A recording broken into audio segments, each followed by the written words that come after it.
So I am going to talk about group work in online classes. I have, for my classes, I teach technical and professional writing and business writing classes. And group work is an essential element of that, especially as I'm trying to get students prepared to work in remote settings. A lot of them will be doing remote work, even if they are not working remotely or working with others who are working remotely.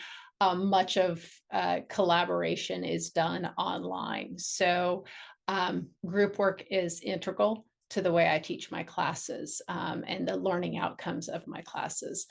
I often when I do group work, I will always have reactive measures in group work because it never goes exactly how I planned. And students are students. They always have, emergencies come up, things happen. Group work is a lot. Group work in online classes and perhaps in-person classes too, is kind of a lot like project management. I've found staying on top of things, communicating with people, trying to make sure they're getting the information, making sure everybody's knows what they're doing. So what my goal is when I have a lot of the same reactive measures, I want to try and make them proactive measures. And so I'm establishing ways to navigate group work better. And that way I don't have the same problems each semester and I can fix them at the beginning. I will probably always have reactive measures. There's just always going to be some student who needs a little bit of nudging, but that's the fewer I have, the better. And so I'll talk about some of the issues that I've seen come up, what my reactive measures were and what I did proactively and what I still after this semester have found that I need to work on. So again, not an expert, just sort of trial and error here. So one of the first things that I reacted to, or one of the things that I react to when I have group work is emails from students. Well, I thought he was submitting that, or I thought she had that part. So there's sometimes confusion about that. And so what I would end up doing reactively is, saying, okay, well, that was genuine confusion. Here's an extension, or sending out a lot of emails to the group saying, well, who's got this job and who's doing this? And then sometimes I'd say, well, can you send me your email chain or your chat chain or your screenshots of GroupMe, whatever, to try and figure out where you are on that. So from that, my proactive measure was to establish a what I call, because it is business and technical writing, my memorandum of understanding that the students have to sign. I know some people do contracts, and I've talked about this a little bit before in an earlier brown bag, and this helped a lot. It helps if a student didn't sign it. We'd catch that student early, and therefore I could jump in and say, hey, you're not on the ball here, or do you know that you're supposed to be part of this? It also serves as a way for the other group members to go back to and say, yeah, you're supposed to be doing this. This is your job. This is your role. You were submitting it. This is your job to submit it. You signed up for it. Here's your signature. And I do this, started to do it on a Google Doc, again, in response to what I saw, so that I could track who signed it. And if somebody signed somebody else's name, to make sure that they all came in and actually typed their own names on it. And if they didn't, I don't give them credit for having completed it. It has helped. I've had student feedback saying that, this is really helpful to know who's submitting what and to know who is in charge of doing what, and to know, my roles and the dates and the deadlines, and to set those for our meetings. And so, as you can see, if you can see, I don't know if you can read it very well, but I do have a place for sort of setting up a schedule on there. One thing that I did, you'll see I've got some dates in there, and that is one thing that I did did change the way I did it. I didn't used to put dates. I wanted the students to put all the dates, but to help them get started. Some of them, this is their first go around with MOUs or contracts. And so to help them get started, I did start putting dates in there. What I have found in the last 2 semesters is that I do need to provide more dates. I need to give them a little bit more of a structure, even though a lot of those dates are already in the syllabus for what they need to do. Transferring them here sort of helps them navigate it a little bit better. So I am going to include a few more dates and deadlines, meet by this date, and they can change it as they need it. But it will give them a sort of a setup. I also have found that I need to provide a little more detail in the roles as it relates to the assignment. The way I was doing the roles is basically, okay, who's submitting what, who's contacting me, those sorts of more logistical challenges rather than the actual, this is what you'll do in the assignment, because I wanted them to kind of all contribute. So I think I need to give a little bit more detail in the MOU as well as in the assignment, is how the assignment and the MOU connect a little bit more. And just this semester, this was I think it was the semester, maybe it was, was the first time I got a response from a student who said, I don't know that there's really enough for us in the roles for all of us to actually do it. I feel like I'm not contributing enough. When I've sort of followed my role, I said, well, you're also supposed to be doing assignment stuff. So I think in the assignment, I actually need to include a few more elements so that everybody feels like they're contributing and no one person is doing a little bit more. So those are some of what I've found out this semester, and how I will sort of adapt it moving forward. There are ways to do something other than Google Docs, and I'm going to talk about that in a little bit in a little bit, how I've sort of transitioned. So the next one that I will talk about is we couldn't find a time to meet, and Michelle will be addressing the transition from Google Docs to Microsoft here. Or maybe it's in the next step, but so what I would do, this is like, again, in person, online. If it's in person class, often they just meet during class time. You can give them time to meet during class.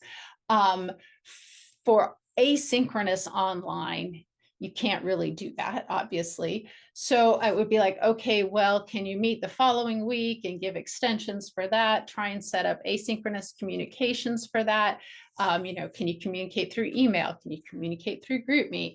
Try and do that, and then set up, again, Michelle, the Google Docs or some other collaborative document for them. And that is sort of where the MOU comes in. And I did, all of these overlap a little bit, but I did set up that. So proactively, would give them the Google Docs or the chat, and the chat that I used is so that I could follow along was the Zoom chat, which is not the one in the meetings, but more like a GroupMe. That one actually worked pretty well. I did not require the students to use it because I wanted them to use something that felt comfortable. But I could keep track of their chats, and it was easier for them to navigate if they could remember to check their Zoom chats. So that helped them learn, and which is actually a learning outcome of my class, kind of adapted that helped them learn how to collaborate asynchronously on documents, and how to use that chat function and use emails a little bit, and use those collaborative documents. That all worked pretty well. But what has worked better, Michelle and others, is Teams. This semester I switched to Teams, and that worked surprisingly better than I thought it would.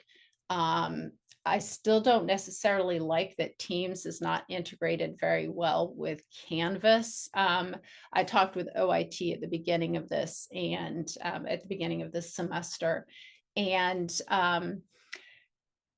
they said that there were some elements that were integrated, but that they didn't suggest using it yet because there were still some bugs to work out, and it wasn't a clean integration. It was still pretty clunky. So I could link to the Teams site or the Teams site, but I couldn't actually have them do the work in Canvas. But they used this chat really, really well.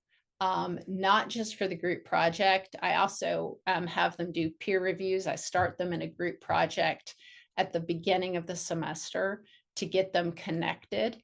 And that's not worth a ton, but it does get them connected and it does help them learn collaboration. And then throughout, as you'll sort of see there on the screen, throughout they do have peer reviews, and they stay in the same group for peer reviews throughout the semester. So this is their team to work with.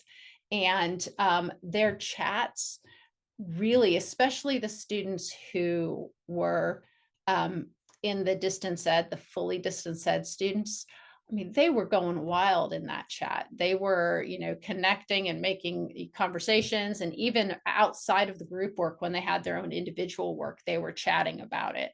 And then they would chat about their peer reviews and things like that. So it's worked better. There's still some issues that I have with it. And like I said, Canvas, integrating with Canvas is one. That's not something I can necessarily be proactive about yet. I'm hoping at some point I can. But it did take a lot of setting up on my end. I had to set up each one of the teams, and you'll see I've got the workspaces. I have 10 teams and I've got all of their workspaces. I've got the file folders with any documents that they'll need and that they can upload documents to. And I've got they have in their workspace, they have their own chats, which is really helpful. And I'm on all of them. So I see what they're doing and I let them know that I can see everything that happens in your workspace. So some of them do GroupMe in addition to it. I did not require them to do chats on this because I didn't know how it would work. Next time I will. That's a next time I'll require the group chats to be on Teams and require them to work only in Teams. I also have chats for the class on Teams so that if they have questions, they can all do that, kind of like a Q&A discussion, but in here. And more students have used the team chat, the whole class Teams chat for Q&A than they have for the discussion boards, because I had both. So that has worked really well. The having them collaborate on the Teams documents and in SharePoint and One actually worked pretty well too. It's not as great as the Google Docs. The version history the color coding isn't the same as on Google Docs. So I can't very easily see who's done what. I kind of have to, figure that out, but it does have a version history, which is great. And the students were able to use it pretty well for collaborating, not great. And that is something I would change too. So Teams so far has been a winner for me. And I will continue to use Teams in my future classes. But next time, I will, and I have the same problem with Zoom, I will show them how to set notifications. No matter how many times I tried to explain it or talk about it, that was a reactive measure on my part. And still at this point in the semester, students aren't all on the same page with notifications. So I will, and that's actually going to help a lot of the other things that I'll be talking about, a lot of the other group work issues I'll be talking about too. But how to set notifications, they don't have to have it on their phone. They can keep it on their computer if they want to.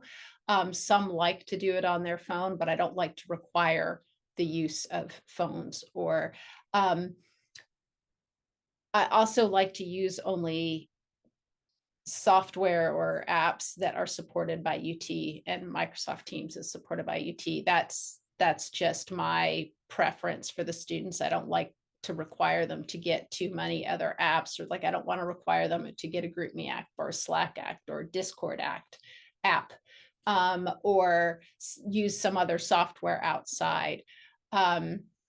Perusal, I've heard such great things from other faculty members about Perusal. I was not ready to try it this semester. I do not know if I will try it because there were some problems with sharing documents and communicating through Teams, especially on the peer reviews. They would upload a PDF, and PDFs were much harder to comment on and share. And then there was a way that a student found a way around, but that was, more clicks, and the more clicks student have, uh, basically the more clicks anybody has, the less likely they're to do it or to complete it.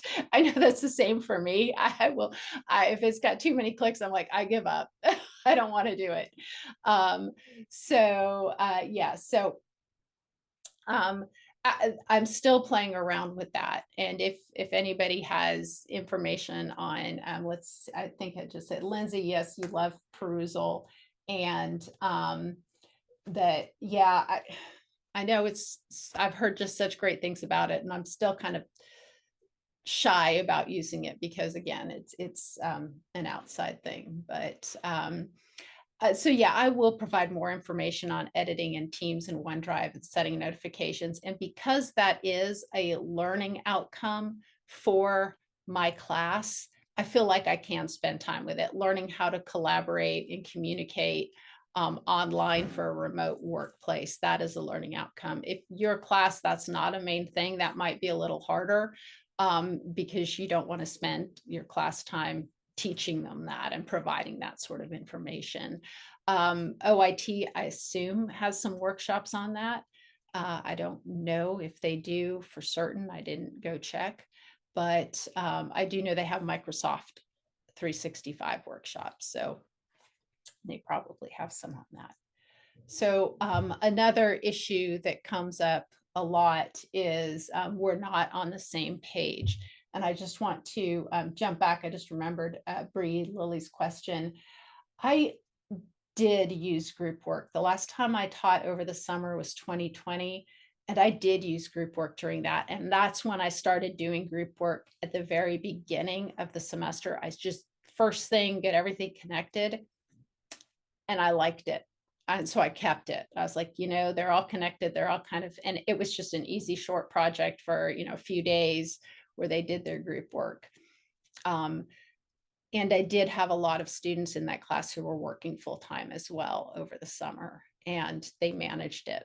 So it was a 300 level class though. So maybe a slightly different group of students, if not a bunch of incoming freshmen or first year students who haven't done the college experience before. Yes, it does have the Teams interface does have a learning curve. It's not as intuitive. But anyway, sorry, to move on to, we're not on the same page. I don't know if you've heard this from students as well. It's like, well, we can't get our ideas to match. That's a little bit harder. And again, this is something that I do teach in the class as part of a learning outcome. But what I did find was that, and the reason I teach it as part of the learning outcome is because I was having to have all these sort of reactive, I was like, well, can't you just figure it out?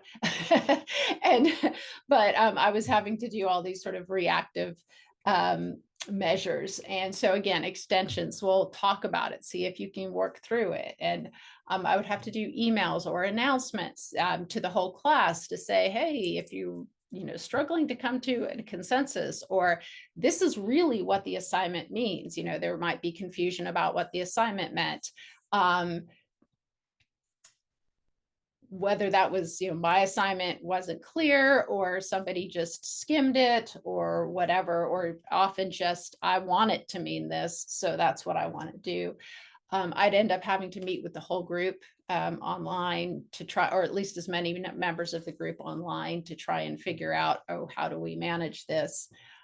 So what I ended up doing was creating sort of scaffolded tasks and really breaking down the tasks for the group project so that we could catch any confusion or early, rather than at the very end, right before it's due. Well, we disagree on this, or we both have thought it meant something different. So I do have right at the beginning, I have them submit their MOU and I make sure that they've collaborated. I do require them, even though I said I don't require them to continue their group chats, I do require them to at least make one contact on last semester it was Teams, before that it was the Zoom chat, so that I can see that they're connected and that they know how to get in touch with each other. And then I also tell them, if you're emailing, copy me on your emails, or you don't have to, but if you're having issues, do start copying me on my emails. But the worksheet, you can see that I've got a worksheet up there too. That is due very early, and I ask them to complete this worksheet, and I do that through. This time it was through the OneDrive on Teams and the Teams sharing, whatever. There's so many different things on Teams that I'm never quite sure if I'm using the right one, or the right name for it.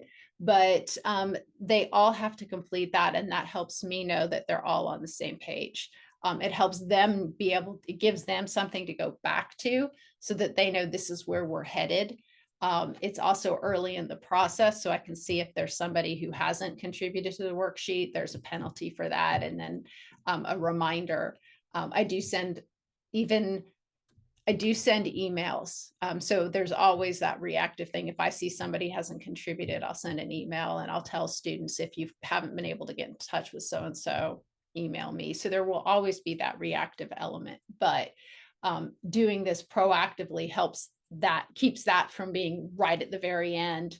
And if there is still some student who hasn't contributed right at the very end, that student has been consistently communicated with. So there's really no excuse. But you can see I've also got a draft there so that if there are any questions, they could submit a draft with questions about, well, is this the right direction or is this the right direction? We were a bit confused, so they can get that feedback too. But between the MOU and the worksheet and the draft, they really can sort of start to figure out where they are and be a little bit more clearly all on the same page, and then get feedback from me if they have questions. So next time though, what I found from this class this semester was that, and this is something actually all semesters, but this semester I think I felt a little bit better. I've noticed it a little bit more, and I realize I need to address it, is that there's one person in the group who does too much and takes on, like, sort of bulldozes over the others. That is something that needs to be addressed too. So next time, again, that's one of the learning outcomes of my class is learning how to collaborate effectively asynchronously or in an online virtual space. So I will spend a little bit more time going through effective measures and explaining the art of letting go. That sometimes, even if you think your idea is much better and you really want to do it for the group grade, you have to say, okay, I'm going to let it go for the consensus, or I can let this little piece go. Maybe we don't get as good a grade as I think we'd get if we don't do it, but this contributes to the collaboration. And that's just part of the collaboration, is giving and taking. So I will need to teach that a little bit more effectively next time, I think, so that there isn't just one person bulldozing. And to go back to something else that I'm going to do next time, which I mentioned it closer to the beginning, is the delineating the roles a little bit more carefully, and the actual amount of work or the actual type of work that each person does, so that one person doesn't say, well, I'm going to do all of these things. And then by the time somebody who gets to it later is like, well, that's already all done. It's not a matter of, not wanting to contribute, but somebody did it all for me and, took too much because they could get to it earlier than I could. So managing that and navigating that a little bit is if you have any ideas, please share. I'm still working on that. But I would love to hear your ideas. So that also leads me into two of us did most of the work, which is something I think we all hear a lot. And reactively, I could say, well, too bad. You did most of the work. You didn't contact me, or that's the way life is. Um, Perhaps you've also been, I know I've been in non-academic groups where two of us do most of the work in real life. So I could just say, too bad, that's life. You've got to learn to deal with it. It's the real world.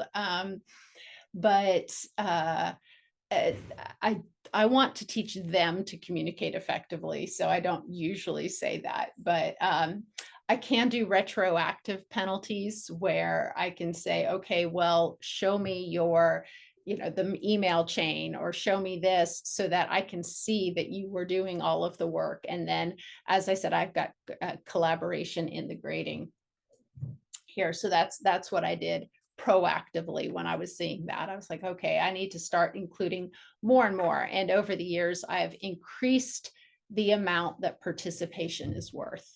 Um, I've used the version history, and this is the screenshot of the version history there that you have is actually from the Teams site. So you can do that in Teams. Like I said, it's not as great as it is in Google Docs, but it works. I upped it, the collaboration, to 40 points, 40 out of 100, because one of the main goals is to get them to figure out how to participate in a group and communicate. My ideal would be that because of the paced assignments, the students realize early on that their communication, or their lack of communication, is worth something.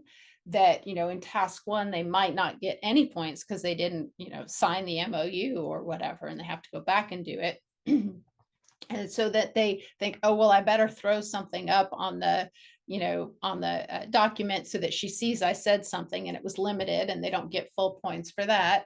And then on the third task, which is the big one, hopefully they realize, okay, yes, I really do have to contribute and be part of this and get a full grade. That's ideal. That doesn't always happen.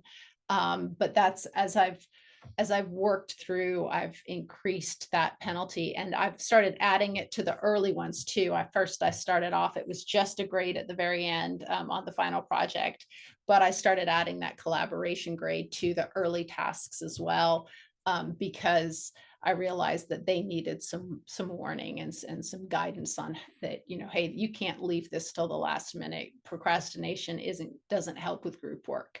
You can do that on your individual work if you want to, but not in group work. So even though I say that, I emphasize that through the grading. Julie, my class size, fairly small. In each section, I have 20 students, but often I'm teaching 2 or 3 sections. So I've got 40 to 60 students that I'm working with online at a time. And if they're all the same course, then I can navigate that. I tend to have groups of about 4 or 5. I find that groups of 3 are a little too small, in case one drops the course or gets sick and can't contribute as much.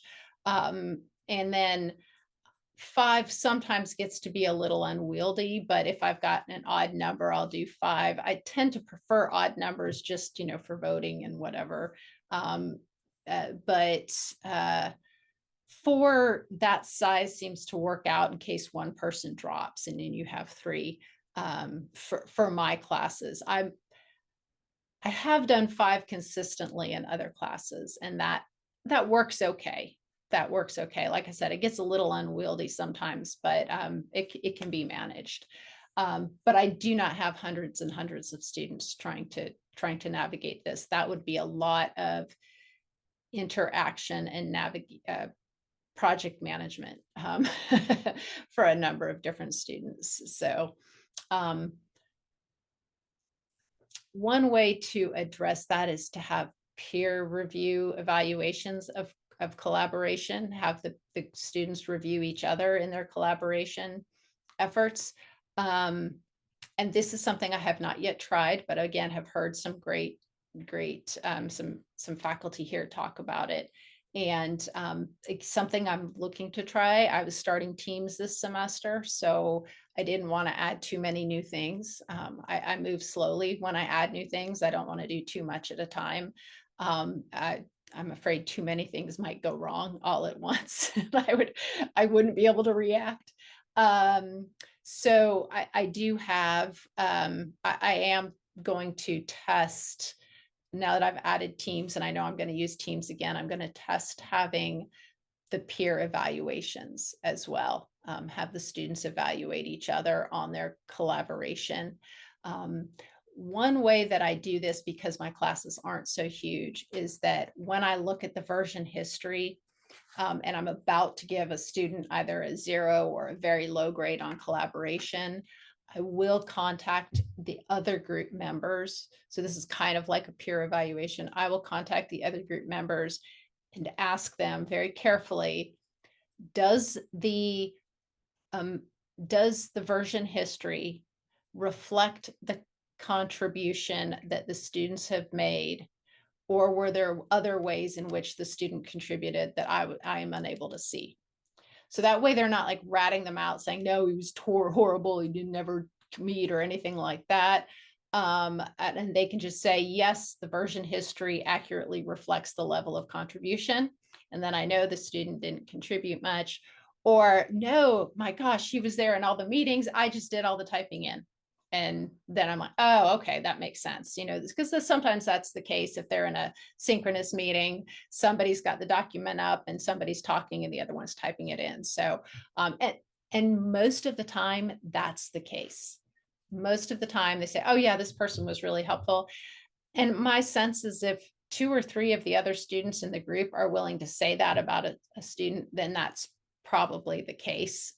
Or they're just such a tightly bonded group that they're willing to support their colleague, and that's fine too. That's part of part of the learning curve for collaboration. So yeah, so I do a sort of peer evaluation if I don't see many contributions from a student, but that's on an individual basis. I'm hoping to add that to the course next semester, now that I'm more comfortable using Teams. And that's just what I just told you there. I forgot to move forward the slide. And I contact the other student, and I do this early through all the stages of the process too, because I do require them to get in touch. And I tell them to contact me if they can't meet with a group member. I will send the group member an email. Your classmates or your group members contacted me. You haven't connected with them yet. I've got this group email now, so we should all be able to connect. And then, please reply all so that we're all connected and we're all able to move forward. And sometimes it really is just I tried emailing them, or I didn't have my notifications set, or, oh, I thought I'd replied to that. And then everything's hunky dory from then on out.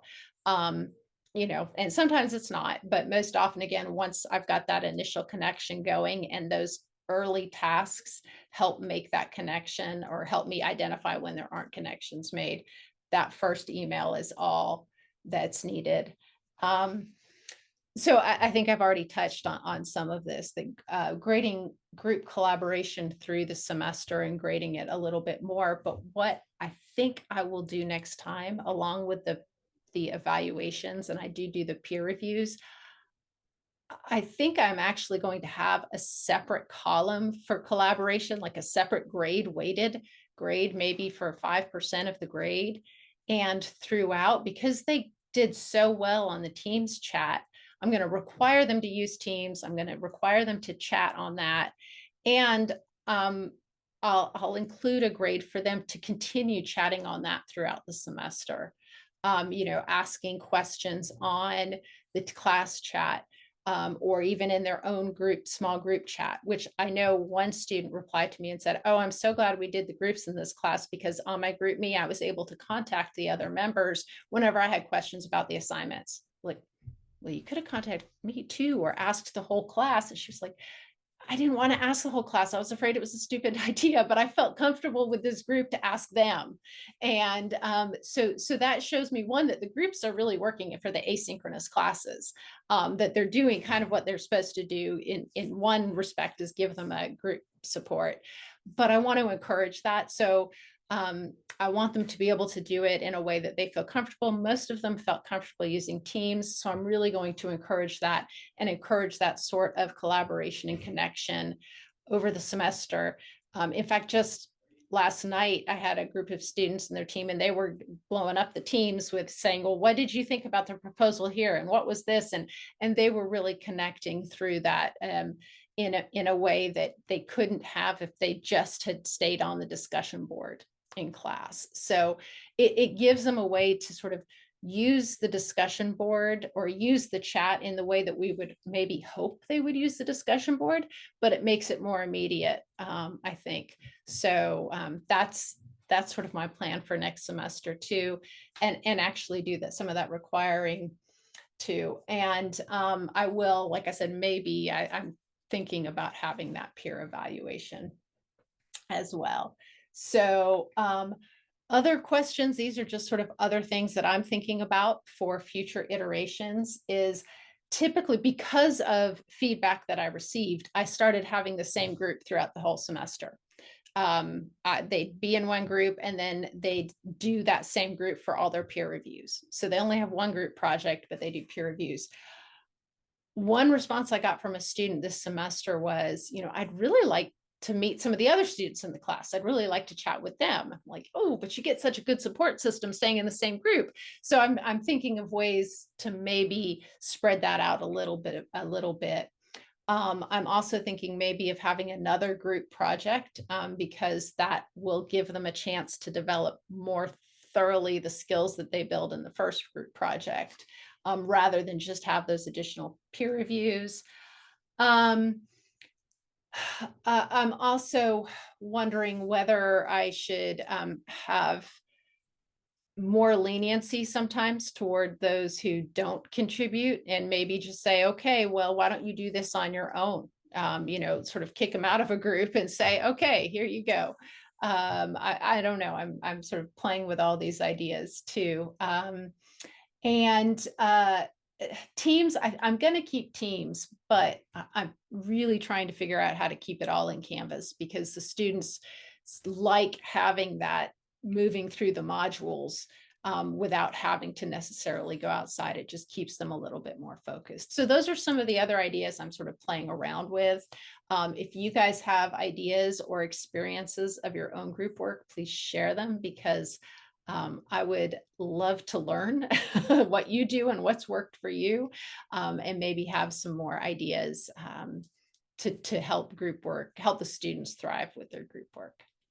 So thank you. And just because I am an academic and I know I need to cite my sources, those are the Creative Commons one that I've got for all the pictures that I weren't my own or weren't screenshotted. And there I am. Contact me, please. There's my email, scorran, SCORRAN @utk.edu. I am happy to talk about online teaching and group work and my trials and many errors and how I've sort of adapted from there.